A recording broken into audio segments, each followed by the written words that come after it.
C'est l'heure du grand dossier. Soyez bien évidemment les bienvenus sur LCI. Aujourd'hui, cet enjeu, cette question Epstein, les dessous de l'affaire française. L'affaire Epstein qui n'a pas livré tous ses secrets, loin de là. Des parlementaires américains qui ont pu consulter les documents dénoncent le caviardage d'au moins 6 noms d'hommes. Silence de son ex-compagne hier devant le Congrès, mais bruit et fureur ailleurs. La tentaculaire affaire continue de faire trembler l'élite mondiale. Le Premier ministre britannique appelait à la démission. Buckingham Palace, on tremble. En France aussi, la France est un point chaud du scandale et vous verrez avec nous pourquoi dans quelques instants. Rabatteurs, recruteurs, les derniers documents témoignent de l'ampleur du réseau international de trafic sexuel. Et ne pas oublier l'ampleur réelle du scandale financier derrière cette affaire. Aux côtés des noms de Rothschild, Jack Lang ou encore Peter Mandelson apparaît le rôle central d'Epstein comme conseiller financier.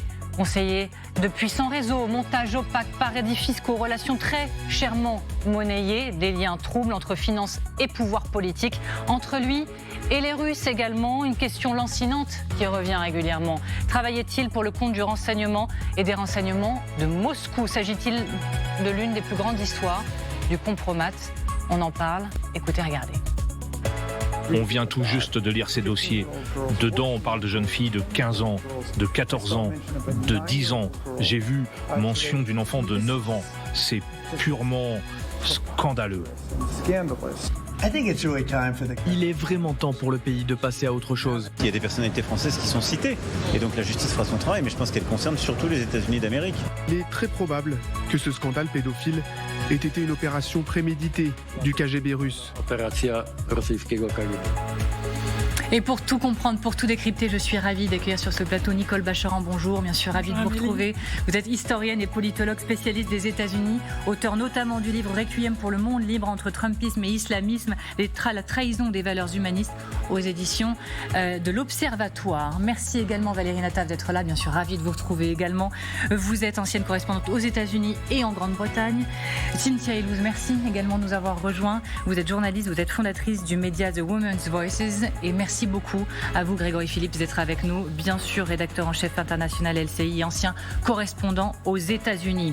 Le grand dossier Epstein, les dessous de l'affaire française, c'est donc parti. Mais d'abord, les dernières révélations. Ce sont 6 noms qui ont été caviardés sans explication par le ministère de la Justice américaine. Selon 2 élus à la Chambre des représentants, l'un des 6 hommes est assez haut placé dans un gouvernement étranger, tandis qu'un autre serait, je cite, une personnalité assez éminente. Regardez. Il y a 6 hommes, dont certains avec leurs photographies, qui ont été expurgés et il n'y a aucune explication sur la raison pour laquelle ces personnes ont été expurgées. Au moins l'un d'entre eux est un citoyen américain, un autre a un poste assez élevé dans un gouvernement étranger. Et il y a aussi une personnalité assez connue. Et je salue Sonia Dridi. Merci beaucoup d'être avec nous. Vous êtes en direct depuis le Congrès, à l'intérieur du Congrès.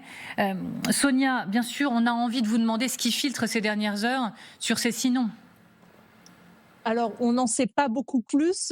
On sait, que selon ces 2 élus, effectivement, qu'il y a une personnalité qui a une place importante dans un gouvernement étranger, qu'une autre est un citoyen américain, que parmi ces 6 personnes, il y a une personnalité connue, disent-ils. Et puis, sur certaines personnes, certains de ces 6 hommes, ces élus ont dit qu'ils n'étaient pas sûrs de leur nationalité. Pour certains, il y a une photo, pour d'autres, non. Alors, comment ces élus ont eu accès à ces noms? Eh bien, parce qu'ils font partie de la commission d'enquête. Et hier, le ministère de la Justice, le numéro 2 du ministère de la Justice, leur a dit qu'ils pouvaient consulter des documents non caviardés sur un ordinateur sur place, ce qu'ils ont fait. Et eh bien, ils ont été très surpris, choqués de voir certains noms caviardés.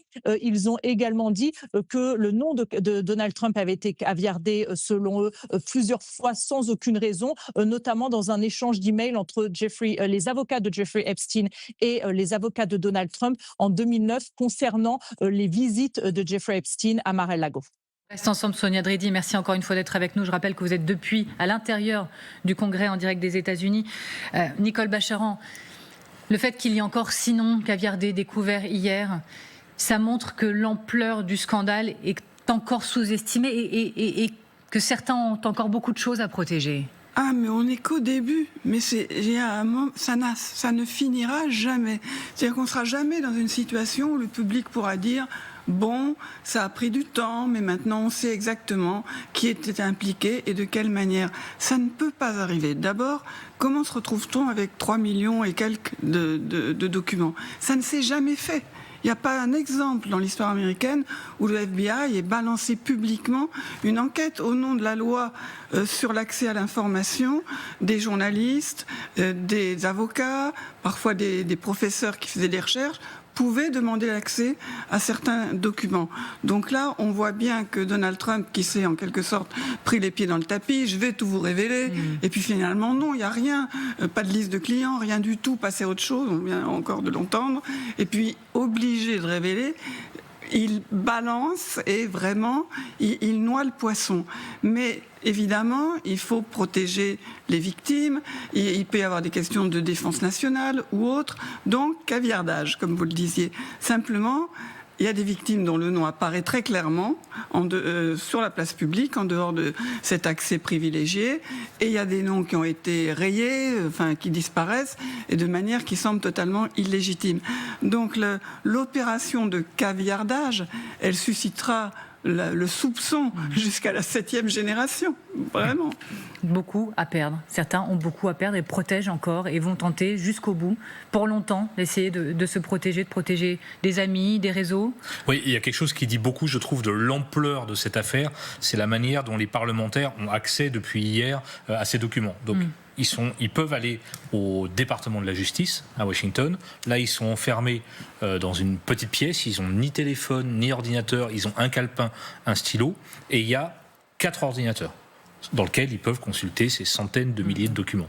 L'un des parlementaires a dit hier, si on veut aller au bout du dossier, avec ce temps imparti devant ces 4 ordinateurs et à chaque fois avec un représentant de la commission d'enquête qui travaille, il faut 7 ans et demi.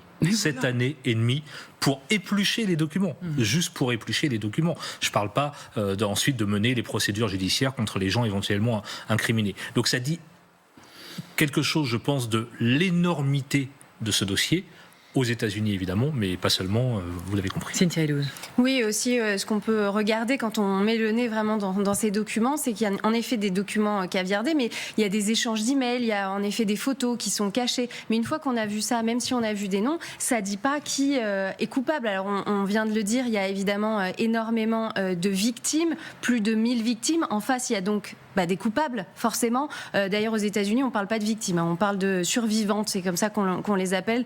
Et je trouve que c'est très intéressant. On appuie beaucoup sur leur résilience, leur reconstruction dans le cadre de ces crimes. Et donc là, on se rend compte que même s'ils consultent, si derrière il n'y a pas eu une enquête et il n'y a pas eu le résultat de cette enquête, ça ne dit rien de qui est coupable.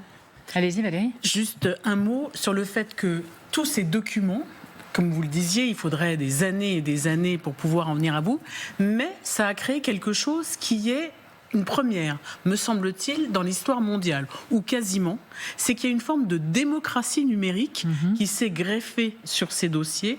Il y a des milliers, peut-être même des dizaines de milliers de citoyens qui ont décidé de s'en emparer, de faire des enquêtes. Alors parfois c'est fantaisiste, parfois c'est complotiste, mais j'en veux pour preuve que le témoignage de Fabrice Arfi du site Mediapart qui dit que grâce à ces citoyens journalistes, ils ont pu remonter des pistes qu'ils n'auraient pas eu le temps jusqu'ici de remonter et que donc ce travail fait par des gens qui ne sont pas des professionnels de l'information, qui donc nécessitent d'être vérifiés, recoupés par des professionnels, ça mérite quand même d'aller plus loin dans les documents que ce qu'on pouvait imaginer. Et il y a des pirates qui ont téléchargé l'ensemble des documents sur des sites, donc on peut aller consulter l'ensemble des emails, des photos, etc. Donc c'est très très intéressant. Il y a une femme qui en sait beaucoup et peut-être même beaucoup trop, diront certains. Elle s'appelle Ghislaine Maxwell, c'est l'ex-compagne et complice du criminel sexuel. Elle était auditionnée hier devant le Congrès à huis clos. Elle a refusé. Elle refuse de répondre au Congrès américain. Elle réclame une grâce de Donald Trump. On va l'écouter, regardez. Madame Maxwell, étiez-vous une amie proche et la confidente de Jeffrey Epstein ? Je souhaiterais répondre à votre question, mais sur les conseils de mon avocat. Je refuse respectueusement de répondre à cette question et à toute question connexe. Ma requête en habeas corpus est en cours d'examen devant le tribunal du district sud de New York. J'invoque donc mon droit au silence en vertu du 5e amendement de la Constitution des États-Unis. Madame Maxwell, avez-vous à un moment ou un autre joué un rôle dans les activités de Jeffrey Epstein, impliquant le recrutement, la préparation ou le trafic de jeunes femmes ou de filles ? J'invoque mon droit au silence garanti par le 5e amendement. Cette image, elle est quand même incroyable avec ces seuls rideaux postés derrière elle. Elle est pour l'histoire aux États-Unis, cette image, cette déclaration. Sonia Dridi, cette histoire, on continue de la suivre ensemble. Vous êtes à l'intérieur du Congrès américain. Ghislaine Maxwell refuse de parler. Et vous savez très bien que la question qui revient depuis des heures, c'est pourquoi et qui protège-t-elle ? Alors pourquoi ? Parce qu'elle essaie d'obtenir une grâce présidentielle, elle veut un deal et donc ses avocats ont demandé, ont dit qu'elle accepterait de parler à condition d'obtenir une grâce et qu'elle garantissait de pouvoir dire en quelque sorte que Donald Trump et Bill Clinton étaient innocents. Et ce qu'elle protège des tas de personnalités puissantes parce qu'elle était vraiment au cœur du système. C'était la complice, la compagne pendant des décennies de Jeffrey Epstein. C'est elle qui emmenait certaines de ses mineurs faire du shopping pour les mettre en confiance. Elle jouait vraiment le rôle de rabatteuse et elle avait un rôle clé. Et d'ailleurs, on a aussi appris une information intéressante dans ces Epstein Files que Donald Trump a notamment fourni puisque on voit qu'en 2019 l'ancien chef de police de Palm Beach a eu une interview avec le FBI et dans cette interview il révèle qu'en 2006 lorsque les activités criminelles de Jeffrey Epstein commençaient à être connues, Donald Trump l'a appelé selon lui lorsqu'il était encore chef de la police de Palm Beach pour lui dire c'est très bien que vous l'arrêtiez, tout le monde connaît les activités de Jeffrey Epstein et il a notamment demandé à ce que la police se focus sur Ghislaine Maxwell en disant, selon le chef de la police de Palm Beach, qu'elle était le devil, donc le diable. Donc c'est un élément intéressant et je vous rappelle que Donald Trump a toujours nié qu'il connaissait les activités de Jeffrey Epstein. Merci infiniment, Sonia Dridi, depuis l'intérieur du Congrès américain. Nicole Bacharan, j'ai commencé en disant la femme qui en savait trop. C'est ça ? C'est la femme qui en sait beaucoup, mais qui en sait trop ? Je pense qu'elle sait presque tout. Elle était impliquée totalement dans les crimes sexuels parce qu'il s'agit vraiment de crimes, de criminalité extrêmement grave. Et elle était impliquée également dans les affaires financières. La première personne qu'elle protège, c'est elle-même, à l'évidence. Alors elle a le droit de ne pas parler, d'invoquer le 5e amendement, de ne pas s'incriminer elle-même, c'est le terme américain, elle en a totalement le droit. Négocier de manière aussi ouverte sa grâce auprès du président Trump me paraît assez vertigineux sur le niveau de corruption publique affiché face auquel on se trouve aujourd'hui. Mais c'est vrai que dans tout ce qui est ressorti maintenant, dans la dernière fourniture de documents, il n'y a rien qui laisse à penser que Donald Trump avait fréquenté Epstein après 2004. Ce qu'il a toujours dit. Là où il est cité beaucoup, etc., c'est avant 2004. Et puis 2004, ils se sont disputés une propriété à Palm Beach férocement et c'est Trump qui a gagné. Et puis ensuite, il y a une jeune fille dont Trump a dit élégamment « Il m'a piqué une de mes filles », qui était une jeune fille qui travaillait dans le spa et qui est la même pauvre malheureuse, j'ai envie de dire, qui s'est suicidée en Australie il y a peu de temps. Donc j'imagine qu'à un moment, Trump était relativement à l'aise pour dire poursuivez-le, il s'est mis à le détester et il pouvait penser être à l'abri. Je ne crois pas qu'il le soit durablement. Mais en tout cas, Ghislaine Maxwell se protège elle-même et j'imagine que si elle rêve d'une grâce présidentielle, et là il faut voir quel serait l'intérêt de Donald Trump, parce qu'il ne va pas le faire pour lui faire plaisir, elle aurait ainsi intérêt à protéger d'autres personnes parce que sa vie risquerait à elle d'être fort menacée si elle se mettait à balancer, si j'ose dire, sur un tas de complices. Cynthia Elouz, pièce maîtresse d'un réseau de corruption, d'utilisation, d'agression de mineurs ? Ah bah absolument, c'est une prédatrice, manipulatrice qui est vraiment au cœur de l'affaire. Elle est elle-même criminelle, elle n'est pas juste complice, hein. Elle a participé clairement aux agressions sexuelles et au viol. Elle est présente, c'est elle en effet qui va recruter Virginia Giuffre, puisque vous en parlez il y a une seconde, à Mar-a-Lago. Il faut bien le redire, à Mar-a-Lago, c'est la résidence de Trump, mais c'est aussi un immense country club, donc il y a un spa. Et donc cette jeune fille est présente là-bas, et c'est elle qui va la recruter, qui l'emmène juste à côté, c'est à 2 miles, hein, la résidence de Palm Beach, et on comprend comment il y a une emprise qui est très forte sur ces jeunes filles. On comprend, c'est des filles de 13 ans, 14 ans, 16 ans, et elle leur met une emprise très très forte en se faisant passer pour la grande sœur, la maman. Certains même vont appeler les parents pour dire elle sera là, la femme d'Epstein est là, donc soyez rassurés. Donc on voit quand même il y a une énorme emprise, et puis ce qui est ciblé, ce sont des jeunes filles qui sont dans la misère, qui sont pauvres, qui ont déjà été agressées sexuellement. Donc on voit comment il y a un système d'emprise, de violence coercitive très forte qui est mise en place par Ghislaine Maxwell. Voilà, et c'est qu'une idée du niveau d'horreur qui a été atteint à travers tout cela. Mais c'est en Grande-Bretagne, peut-être, que le scandale fait le plus de remous ces dernières heures. Oui, étonnamment. Au Royaume-Uni, les appels à la démission du Premier ministre Keir Starmer se multiplient après les révélations sur les liens entre le pédocriminel et Peter Mandelson, qui a été nommé en 2024 ambassadeur de Washington. Anne-Elisabeth Moutet, merci beaucoup d'être avec nous. Vous êtes éditorialiste au Daily Telegraph. Au milieu de la tempête Epstein-Mandelson, Keir Starmer joue sa survie politique.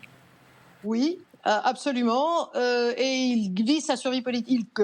Il joue sa survie politique parce qu'en réalité, ce qu'on reproche dans le cas spécifique de Mandelson, indépendamment de ses mauvaises fréquentations, c'est le fait que Epstein l'a aidé à faire échouer le Premier ministre Gordon Brown, d'une part, et d'autre part, que Mandelson lui-même a transmis à Epstein et à des amis d'Epstein, financiers américains, des informations pour commettre en fait des délits d'initiés. Donc c'est vraiment très grave là.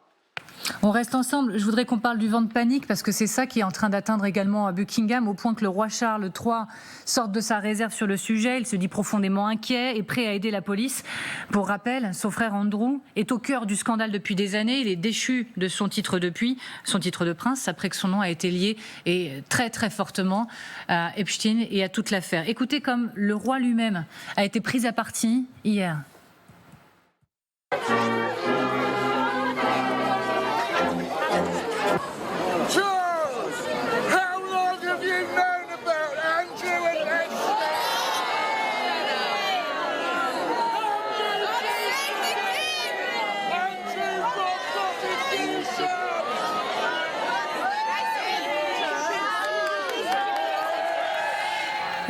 Anne-Elisabeth Moutet, je vois même le palais qui est sorti de la réserve, porte-parole du palais de Kensington, qui dit le prince et la princesse de Galles sont profondément préoccupés par les révélations qui se succèdent.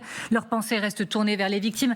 Dans quelle mesure, à quel point la royauté est-elle actuellement fragilisée par toute cette affaire, et jusqu'où tout cela peut-elle le mener ? Alors, on ne parle pas vraiment de fragiliser la royauté, dans la mesure où les soupçons sur Andrew, ils existent depuis son interview de 2019, qui devait, pensait Andrew, montrer à quel point il était un homme formidable et jamais il ne se serait abaissé à des choses pareilles, et qui a montré l'inverse, parce que c'était une interview inapte où il disait « j'ai le sens de l'honneur et donc je suis allé voir Jeffrey Epstein pour lui dire que je pouvais plus continuer à le voir, et je suis resté 4 jours dans sa maison pour lui expliquer que je pouvais plus rester 4 jours. » Bon, alors ça a pris un certain temps pour, d'une part, expulser le prince Andrew d'un petit palais, enfin d'une maison de 30 pièces dans le parc de Windsor. Ça s'est accéléré il y a plusieurs semaines quand on lui a retiré tous ses titres. Il s'appelle Monsieur Andrew Mountbatten Windsor, le nom complet de la famille royale, qui est pratiquement le seul à utiliser ce nom-là. Il n'est plus duc, il n'est plus prince. Son ex-femme, donc des plus, Sarah Duchesse d'York, divorcée du prince Andrew, qui était aussi duc d'York, il n'est plus rien, et on l'a obligé à déménager il y a quelques jours, en pleine nuit, ce week-end, pour qu'il y ait le moins de photographies possible. Donc, il est absolument évident que la famille s'est séparée de lui. Il est aussi, alors ce qui est nouveau, c'est que le roi Charles a dit que si la police avait besoin de son aide pour voir son frère, il soutiendrait les efforts de la police. Alors ça, c'est nouveau, ça n'est jamais arrivé jusque-là. En principe, la famille royale ne répondait pas aux enquêtes policières et ensuite les choses étaient faites à huis clos. Et le roi Charles s'est bien rendu compte que la situation demandait un changement. Mais tout ça, c'était inscrit dans les faits, c'est-à-dire que ça surprend beaucoup moins. Évidemment, ce qui choque beaucoup plus, c'est naturellement tout ce qu'on trouve en supplémentaire, et en particulier quelque chose auquel on s'attendait absolument pas, c'est le fait que Andrew a envoyé des briefings qui lui étaient donnés lors de ses voyages en tant qu'envoyé spécial du commerce extérieur de la Grande-Bretagne, et dans les rendez-vous qu'ils avaient avec des chefs d'État étrangers, et tout ça, il l'a envoyé à Epstein. Et donc Epstein peut le donner à n'importe qui. Sur Taïwan et sur le Vietnam, il peut le donner à des Chinois, il peut le donner à des financiers qui vont avoir de l'information exclusive sur ce qu'on peut demander, ce qui est important pour les dirigeants d'un pays. Donc ça, c'est de la trahison, littéralement. Merci infiniment Anne-Elisabeth Moutet d'avoir été avec nous. Oui, parce que dans cette affaire, il est aussi question de scandale financier, de transfert d'informations. On n'a pas fini de tirer tous les fils. Je vous le disais il y a quelques instants, silence de l'ex-compagne devant le Congrès hier, mais bruit, fureur partout ailleurs. L'affaire Epstein n'a pas fini de livrer ses secrets, et notamment sur les connexions en France. Rabatteurs, recruteurs, on va voir les dessous de l'affaire dans notre pays. Jusqu'où ira le scandale? L'enquête peut-elle être relancée? Je vous en prie, faites votre entrée, maître Nathalie Buquet. Vous êtes avocate de l'association Innocence en danger, votre association qui compte bien relancer une enquête pénale autour du Français Jean-Luc Brunel, qui est mort en 2022. C'était un ancien agent de mannequin considéré comme le rabatteur de l'homme d'affaires américain à Paris, mais c'est pas tout. Et puis nous parlerons, vous l'avez compris, donc de montage financier, parfois opaque, de mécanique obscure, de lien avec le pouvoir. L'autre affaire Epstein. On fait le point sur l'affaire en France avec vous, Grégory. Grégory, la question qui brûle toutes les lèvres, on parle de rabatteurs qui fournissaient des jeunes femmes partout dans le monde. Epstein avait-il des rabatteurs en France? Alors, il y a d'abord le nom d'un Français qui ressort très régulièrement, c'est celui de Jean-Luc Brunel, agent de mannequin très proche d'Epstein. Ce Français s'était fait connaître dans les années 70 à Paris et à New York avec des agences de mannequins, avec le soutien financier de Jeffrey Epstein. Le nom de Brunel apparaît dans ce dossier depuis en gros le milieu des années 2000. Il est soupçonné en effet d'avoir fourni des jeunes femmes mineurs et majeurs aux milliardaires. En 2019, la police française ouvre une enquête sur Brunel. En 2020, il a arrêté à l'aéroport Charles de Gaulle et mis en examen pour viol sur mineurs et pour harcèlement sexuel. Incarcéré à la prison de la Santé à Paris, on le retrouve mort, sans doute suicidé, dans sa cellule en 2022. Et puis il y a un autre nom, c'est celui de Daniel Siad. Lui, il est cité 2000 fois dans ce tentaculaire, plus de 2000 fois dans ce tentaculaire dossier Epstein. C'est un franco-algérien présenté tantôt comme photographe, tantôt comme chasseur de mannequins, un temps installé à Barcelone.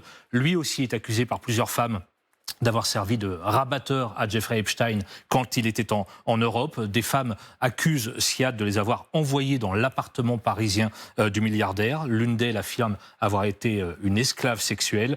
Ce proche se défend de ces accusations, ce proche d'Epstein. À ce stade, il n'a jamais été interrogé par les enquêteurs. Et Epstein, il avait ses habitudes à Paris, où il passait beaucoup de temps, Grégory. Oui, il fréquentait la capitale française avec des allers-retours très réguliers depuis 1996, propriétaire de 7 appartements. 840 mètres carrés, avenue Foch, depuis 2022, rénové, vous le voyez, à prix d'or. Les enquêteurs, quand ils ont perquisitionné cet appartement, ont découvert au mur des photos partout d'Epstein avec de très nombreuses personnalités, Michael Jackson, Woody Allen, Bill Clinton, Donald Trump, Fidel Castro, Jean-Paul II, et partout aussi des photos de jeunes femmes nues. C'est là qu'il donne ses rendez-vous. Alors, il n'y a pas de preuves matérielles de viol commis dans cet appartement, mais Epstein a des habitudes partout dans Paris. Regardez, on a retracé la carte de ses déplacements parisiens et très souvent, il louait des hôtels particuliers dans la capitale française où il donnait des rendez-vous. Donc, on le voit, Epstein très souvent présent en France. D'ailleurs, quand il est arrêté en 2019 à bord de son jet, eh bien, il arrive de l'aéroport du Bourget. Et Grégory, y a-t-il une enquête sur les agissements français d'Epstein? Alors en fait, le parquet de Paris a été alerté dès 2019 sur de potentielles victimes françaises. Vous voyez, enquête ouverte pour viol et agression sexuelle sur mineurs. C'est dans le cadre de cette enquête que l'appartement de Epstein est perquisitionné en septembre 2019, ainsi que les bureaux de Jean-Luc Brunel. Sauf que, évidemment, les deux principaux protagonistes, Jeffrey Epstein et Jean-Luc Brunel, sont tous les deux morts, suicidés dans leur cellule de prison. pour cela, l'enquête a été close à la mort de Brunel, mais certains demandent évidemment à ce qu'elle soit réouverte. Merci beaucoup Grégory Phillips, merci. Maître, l'affaire Epstein, je disais, elle n'a pas livré tous ses secrets. Vous en avez la conviction aujourd'hui, notamment sur les connexions françaises?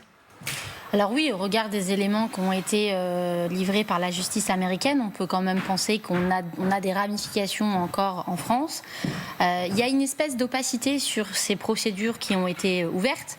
En 2019, c'est notamment notre présidente, Omer Assayeh, qui avait alerté le parquet de Paris sur les agissements de M. Epstein, sur le fait qu'il se rendait en France assez régulièrement, puisqu'elle avait été, elle, informée par ses bureaux américains, et notamment par une journaliste qui l'avait informée de ce dont Epstein était accusé.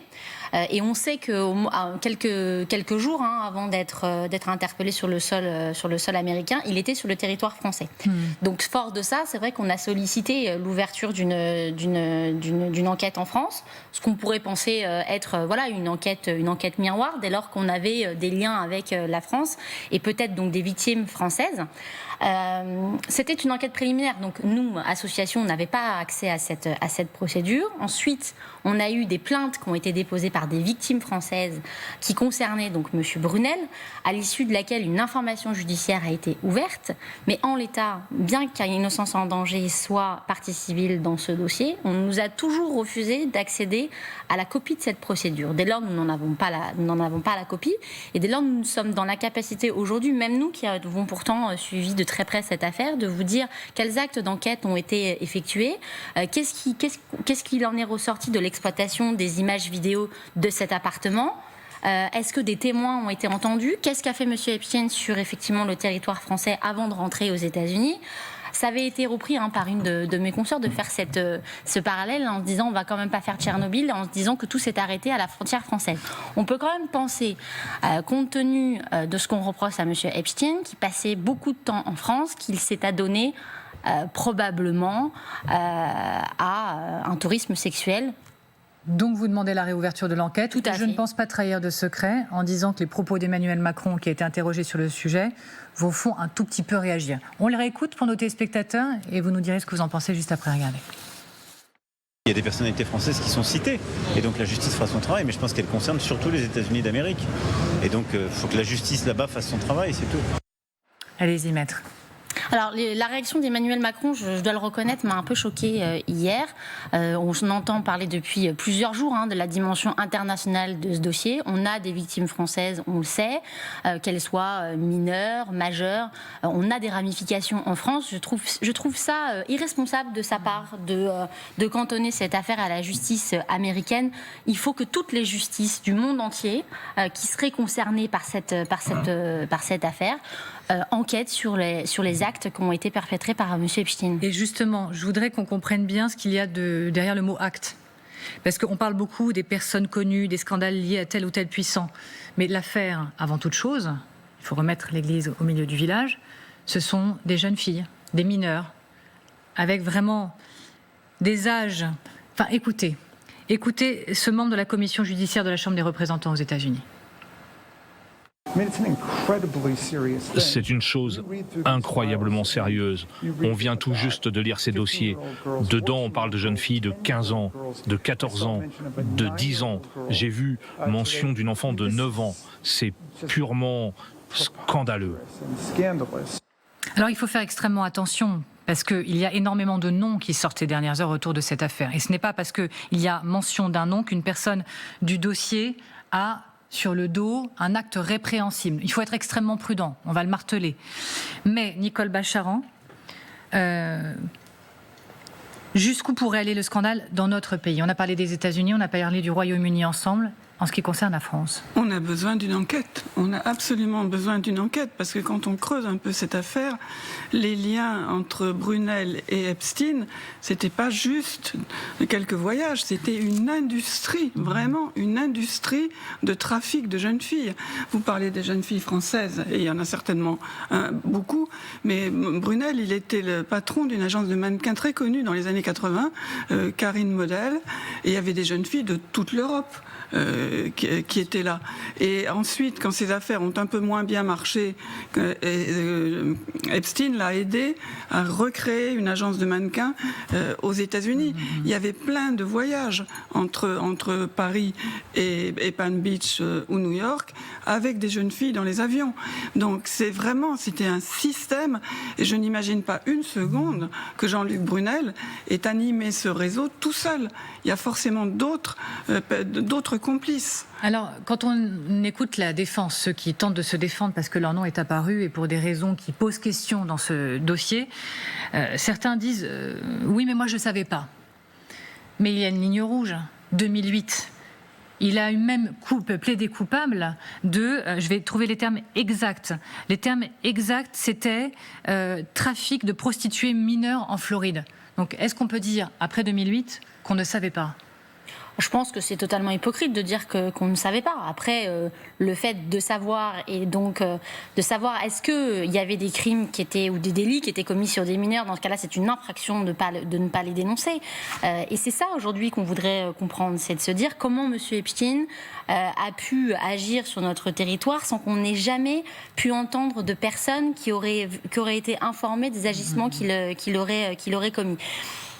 Aujourd'hui, c'est la grande question. C'est la raison pour laquelle l'innocence en danger, au regard de la protection de l'enfance. Parce que, si vous voulez, cette affaire, au-delà du scandale médiatique, nous, on se positionne, on est une association de lutte contre les violences faites aux enfants. Pour nous, en fait, c'est caractéristique si vous voulez, d'un échec systémique de la protection de l'enfance. Et on l'a vu encore dans les titres que vous avez introduits tout à l'heure sur une affaire qui sort encore en France. Aujourd'hui, on peut pas entendre qu'on ne mette pas tous les moyens pour effectivement s'assurer que toutes les victimes françaises, et notamment des mineurs, n'aient pas été identifiés. Mais en même temps, à travers cette affaire, et c'est ce que dénonce aussi notre association, c'est que très souvent, on demande aux victimes de parler.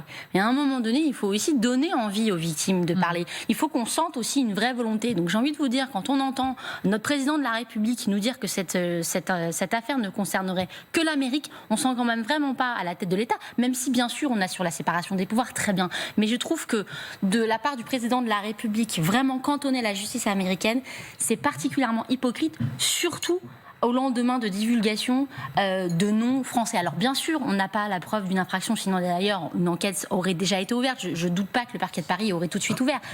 Là, on est un peu dans l'entre-deux, de se dire on ouvre, on n'ouvre pas. Est-ce qu'on a des éléments encore en France ? On va voir dans un instant que c'est le parquet national financier pour le moment qui ouvre les enquêtes et on va comprendre pourquoi c'est essentiel. Mais Valérie, je vous voyais réagir. Non, je suis pas là pour défendre le président de la République qui sait très bien le faire tout seul et vous ne l'avez pas accusé. Je veux juste dire qu'il n'a pas dit que ça ne concernait que les États-Unis, mais principalement les États-Unis. Ça ne retire rien à ce que vous avez dit, mais il n'a pas fermé la porte au fait qu'il y ait des actes criminels ou délictueux qui se soient passés sur le sol français. Il a essayé de mettre ça à distance parce que Jack Lang, président de l'Institut du monde arabe, sans être un très proche d'Emmanuel Macron, était quand même à la tête d'une des institutions culturelles françaises et parisiennes. Et donc, pour le président de la République, il y avait peut-être urgence à mettre tout cela à distance d'un bras. Mais justement, moi, je trouve qu'effectivement, c'est justement ça, moi, qui m'interpelle, mais surtout qu'on n'ait pas un discours de coopération internationale comme on aurait dû avoir depuis le début. Et encore une fois, il y en aura peut-être un de discours de coopération internationale d'un point de vue financier, parce que l'autre affaire dans l'affaire, c'est un immense scandale financier potentiellement à la clé. L'argent est partout dans cette affaire. Partout, sous des formes très diverses. Je vais vous donner un exemple très concret. Pour la France, le parquet national financier a ouvert une enquête concernant Jack Lang et sa fille Caroline. Dans toute cette affaire, dans les documents, depuis des jours, on parle de montage financier parfois opaque, utilisation de paradis fiscaux, transformation de relations personnelles en monnaie d'échange, mécanique obscure entre milieux économiques internationaux et liens avec le pouvoir. Je reprends ma respiration. Vous mesurez là l'ampleur. Mais quelle est l'ampleur réelle du scandale financier derrière l'affaire Epstein ? Ça va nous hanter aussi, pendant longtemps. Pendant longtemps, on n'a pas fini de défaire la pelote. En fait, Epstein, il a commencé sa carrière dans les années 80. Il venait d'un milieu tout à fait modeste ou moyen, et il a débuté comme prof de maths physique dans un lycée privé sans diplôme. Et il est rentré dans une très grande banque américaine, et en 2 ans, son nom circulait sur toutes les lèvres, parce qu'il faisait des montages d'évasion fiscale extrêmement difficiles difficile à défaire. Au bout de 2 ans, il est parti, il a créé son propre fonds financier. Il se flattait de ne prendre des clients qu'à partir de $1 milliard sur leur compte, sinon c'était sans intérêt. Et effectivement, ses spécialités, c'était l'évasion fiscale, le blanchiment d'argent, les comptes offshore avec les transferts qui vont avec, la corruption et le chantage. On n'a pas tous les détails sur sa fortune, mais enfin, à la base du fonctionnement, c'était ça. Et donc, autour de lui, gravitaient des gens très importants, qui avaient de l'argent, et à qui Epstein offrait des cadeaux, des faveurs, des dîners où il y aurait un prince à la table, pour ensuite se servir de ces relations, ou alors des gens qui avaient moins d'argent et qui lui demandaient de l'argent et qui lui demandaient du mécénat. C'est là peut-être que la famille Lang apparaît, et chacun devant quelque chose à l'autre. Effectivement, il faut aller aux origines de la fortune de Jeffrey Epstein. Le financier a amassé des centaines de millions de dollars. C'est Forbes qui sortait un chiffre de 600 millions de dollars au moment de sa mort. Comment a-t-il pu devenir si riche? Lui, effectivement, le prof de maths physique à 23 ans, prestigieuse école de Manhattan, mais déjà à 23 ans, il avait l'option malin, il est entré sans qualification. Aucune. Déjà ses débuts. Allez-y, Cynthia Elouz. Oui, mais c'est en effet tentaculaire. On va se rendre compte d'où venait cet argent. On commence à imaginer évidemment des liens avec des organisations, peut-être même des gouvernements à l'étranger. On sait donc qu'il a laissé à sa mort quasiment 600 millions de dollars. On sait que le testament commence à être épluché aussi.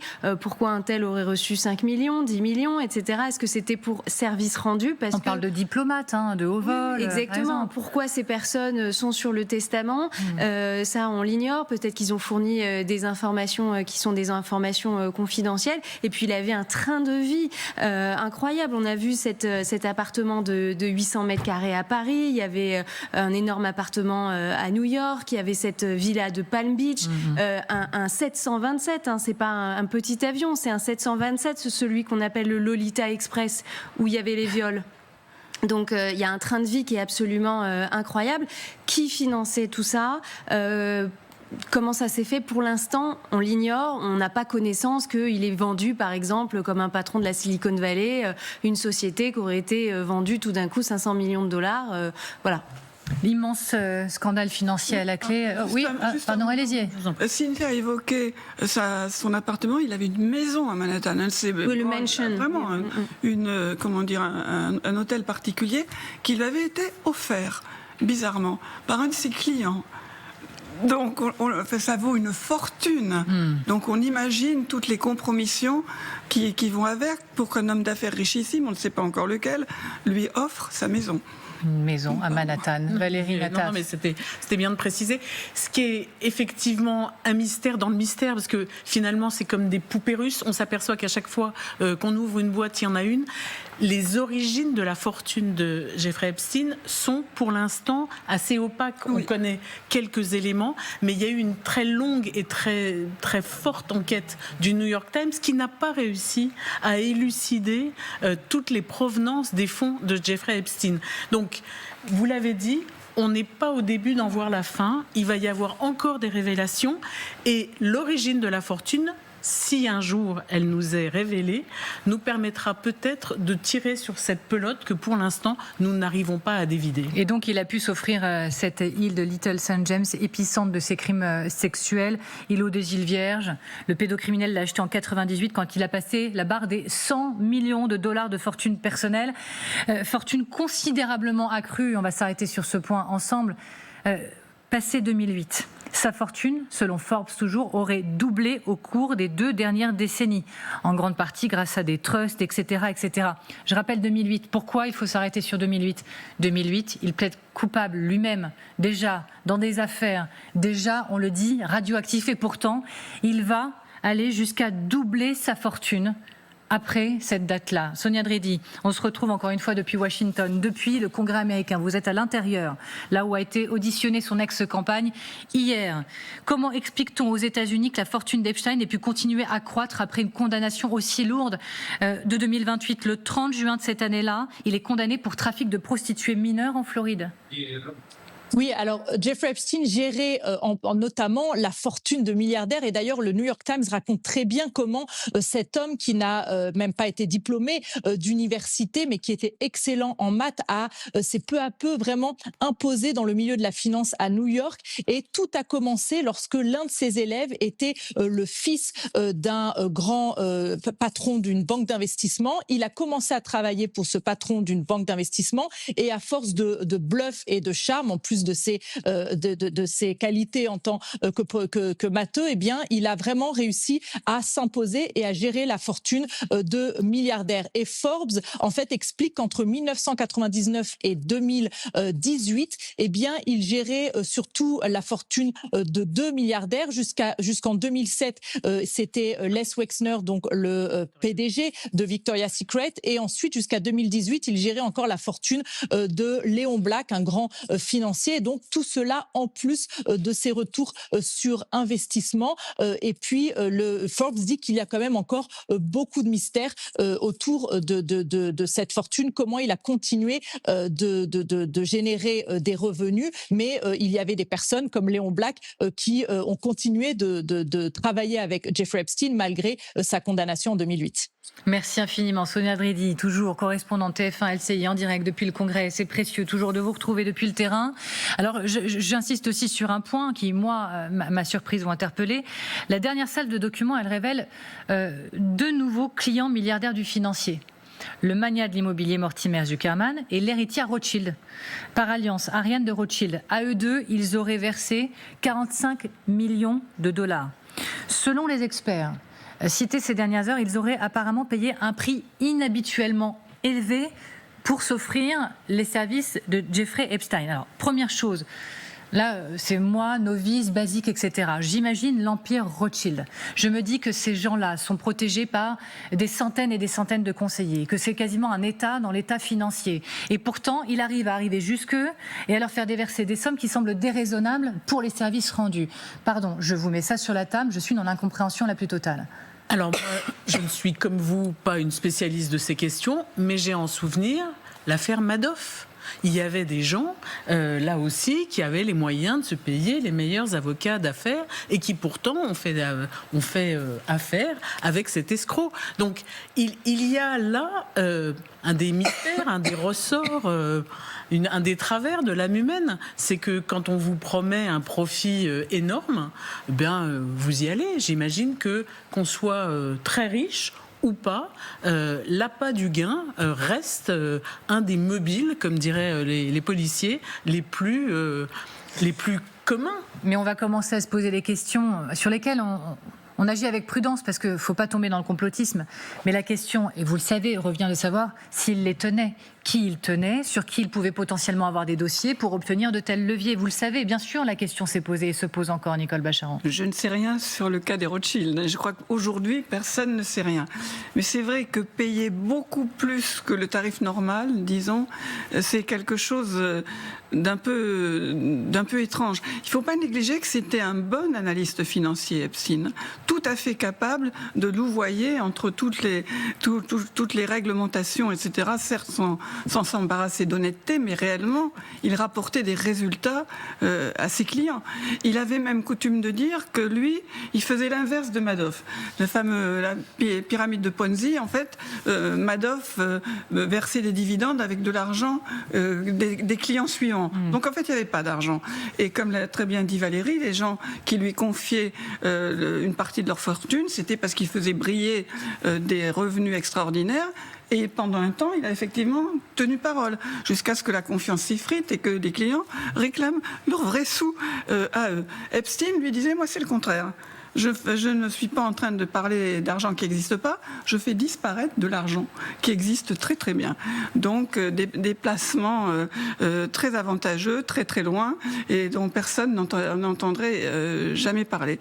Mais le fait effectivement de payer très très cher des services financiers, ça veut dire certainement une espérance de gain colossaux. Ça veut dire parfois tout simplement de la corruption. Je rappelle, alors c'est vraiment annexe de ça, mais que Melania Trump a reçu 40 millions pour un documentaire qui en vaut 4 sur le marché des documentaires. Et ce qui est vendu, c'est l'accès, évidemment, l'accès à la Maison-Blanche. Dans un instant, s'agit-il également de la plus grande affaire de compromat de l'histoire? Le milliardaire était-il un espion à la solde de Moscou? Oui, ces questions, nous sommes réellement en train de nous les poser. Cette histoire est folle. Bruno Fulini, historien, auteur de l'Atlas secret du renseignement, merci beaucoup d'être avec nous. En effet, parmi les millions de courriers, SMS, notes de police, près de 10 000 font référence à la Russie et au moins 1000 à Vladimir Poutine. Alors, je vous rappelle quand même l'idée du compromat. Surprendre une cible en situation délicate, voire parfois on a organisé cette situation délicate afin de neutraliser, obliger à divulguer, contraindre à agir dans son intérêt.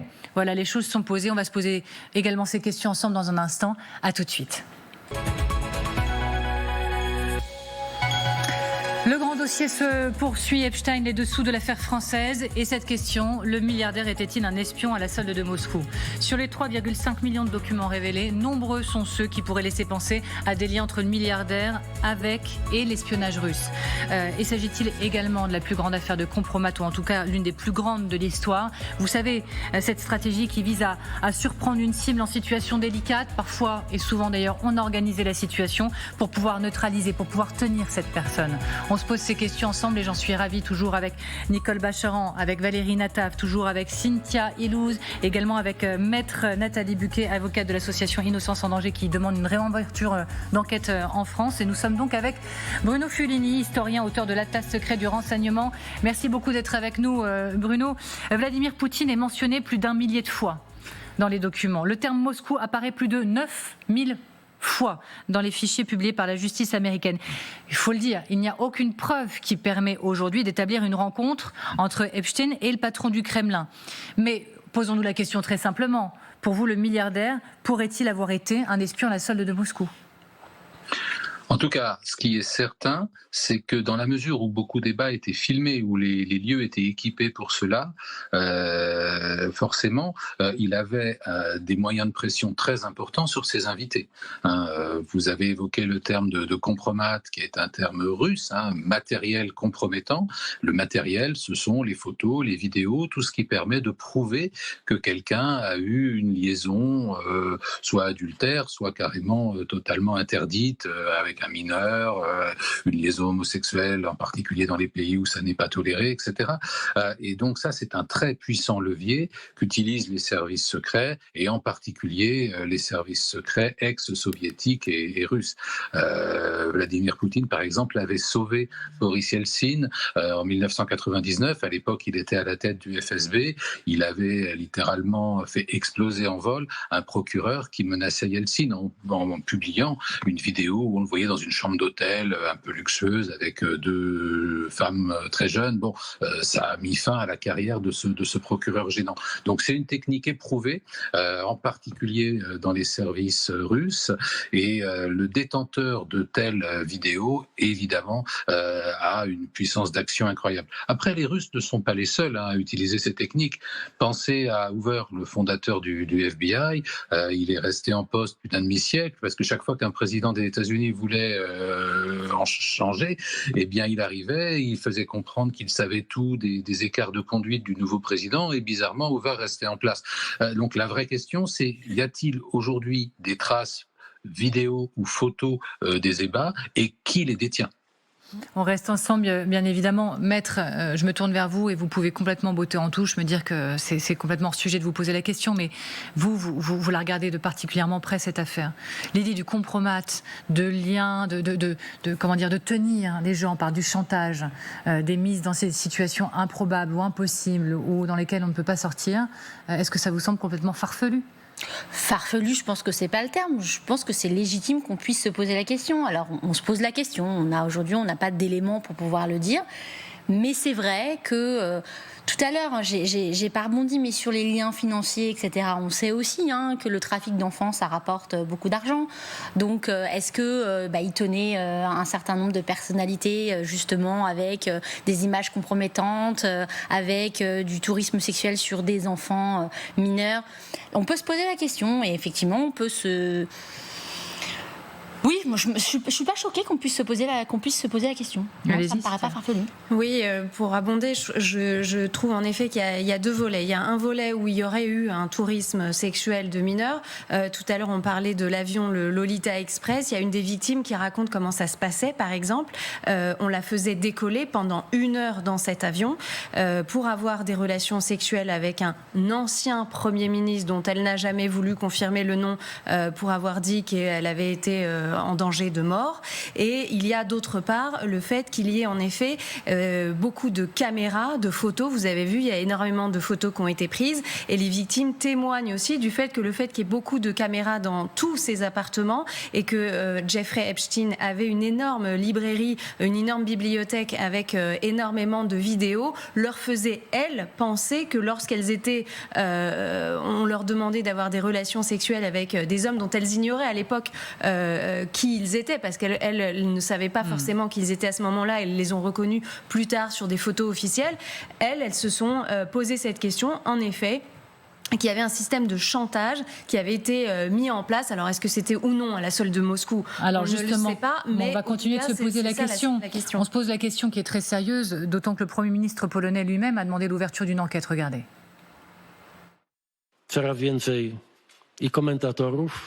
Un nombre croissant de commentateurs et d'experts suppose qu'il est très probable que ce scandale pédophile ait été une opération préméditée du KGB russe.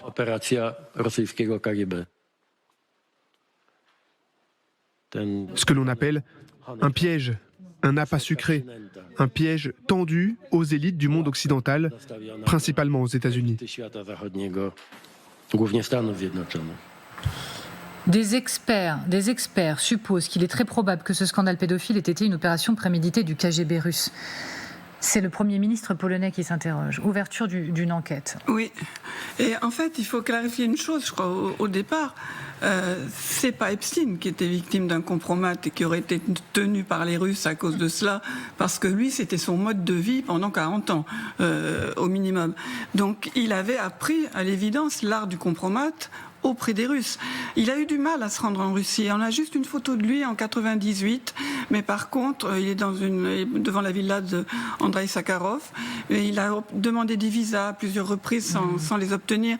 Il a demandé à voir Poutine et visiblement, ça n'a pas abouti. Par contre, son milieu naturel, c'était les oligarques. Les oligarques qui venaient d'ailleurs à Paris faire du tourisme de toutes sortes et qui venaient aux États-Unis, qu'il mettait en contact avec des gens très important dans le monde politique, dans le monde financier, dans le monde de la tech. Il aidait pas de pauvres jeunes filles mineures, des espionnes russes. Epstein les aidait à s'infiltrer notamment dans la tech, auprès des patrons de la tech, aussi à travers des investissements. Et lui-même, il était en contact très très proche avec, à cette époque-là, l'ambassadeur russe aux Nations Unies, avec un ancien du FSB qui travaille pour un fonds financier, le grand fonds financier russe, qui est dirigé par qui ? Eh bien, Kirill Dmitriev, qui négocie le plan Poutine sur l'Ukraine avec les Américains. Donc l'art du compromat et du chantage, c'est une arme dont Epstein s'est servi tout le long de sa carrière. Un appât sucré, un piège tendu aux élites du monde occidental à la faveur des Russes. On est encore ensemble, Bruno Fulini, merci encore. Difficile d'imaginer que les espions de Moscou et du Kremlin ne lorgnaient pas sur le carnet d'adresses absolument immense, planétaire, du milliardaire américain composé de chefs d'État, de grands patrons et de stars. C'est forcément intéressant, sachant que les Russes ont aussi leur réseau, leur propre piège, comment dirais-je. C'est une technique, encore une fois, beaucoup plus répandue qu'on l'imagine. On a l'impression que ça relève du cinéma, voire un peu de la comédie. C'est très sérieux, c'est grave, parce que des fois ces chantages peuvent aboutir à des suicides, à des situations vraiment dramatiques. Aujourd'hui, les Chinois utilisent beaucoup la technique du compromat aussi. C'est une technique qui s'est généralisée. Et puis, comment dirais-je, il y a compromat et compromat. Une chose est de tenir un fonctionnaire, un militaire, un policier. autre chose est de tenir un homme d'État, un ministre, un très haut responsable. Donc là, ça devient absolument vertigineux. Ce qui est certain, c'est que Epstein lui-même, par la détention d'informations et éventuellement de preuves de type photo ou vidéo, détenait un pouvoir absolument démesuré sur ses invités. Il est même étonnant que les invités se soient laissés comme cela happer par ce qu'on appelle les pièges à miel, comme cela. Est-ce que derrière il y a un service secret ou non? Franchement, je ne peux pas le dire aujourd'hui. J'ai absolument pas les preuves pour le dire. Mais c'est légitime de se poser la question. Il faut se poser la question. Alors, je voudrais juste qu'on entende, on a très peu de temps, mais la réaction de Peskov, c'était jeudi dernier ou vendredi d'ailleurs, pour être précise, après les déclarations du Premier ministre polonais. Ça les fait vraiment doucement sourire, les Russes. Je préfère ne pas commenter cela sérieusement. On pourrait tenter de plaisanter sur de telles allégations, mais évitons de perdre du temps lors de notre conférence téléphonique à ce sujet. J'ajoute juste ces dernières heures, Dmitriev, c'est vraiment à profiter de la situation pour pointer du doigt Starmer, moquer sa position, appel à la démission. Je vous rappelle le Premier ministre qui est visé, qui se retrouve embourbé dans cette affaire Epstein.